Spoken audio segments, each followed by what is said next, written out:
Si, je pense que vous savez ça. Le roi des Helvètes en 1753. Ah ben voilà, merci monsieur. Alors c'est vrai, il n'y avait pas de roi, il n'y avait pas de roi des Helvètes, sauf pour les Neuchâtelois. Et donc c'était le roi Frédéric II de Prusse, qui était le roi de la principauté de Neuchâtel en 1753. Et les Neuchâtelois disent avoir choisi un protecteur éloigné pour être tranquille. Voilà. Et donc en 1753, le journal helvétique, qui faisait jusqu'à 1000 pages, était publié sur plusieurs années. C'était une véritable encyclopédie où on détaillait l'existence de ces perles et la façon de les fabriquer. Si vous allez à Neuchâtel, au Muséum d'histoire naturelle de Neuchâtel, vous trouvez un tableau récapitulatif de toutes les étapes de fabrication de ces perles, depuis l'écaille de poisson jusqu'à la perle en verre soufflé, parce que la perle à l'époque était creuse et on mettait la nacre à l'intérieur, donc 17e siècle. Et donc à Saint-Gingolph, c'est arrivé donc depuis un siècle. Et ce collier ici, il a 100 ans, il a été fait à Saint-Gingolph. C'est exactement la même matière que je retrouve sous les cabochons des boucles d'oreilles de Chanel de cette époque.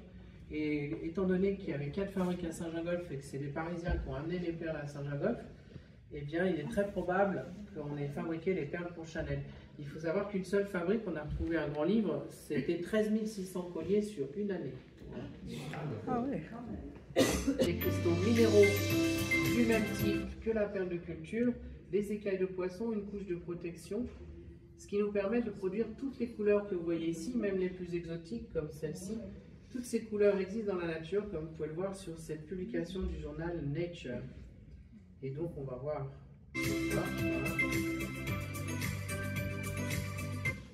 Je vais vous montrer déjà.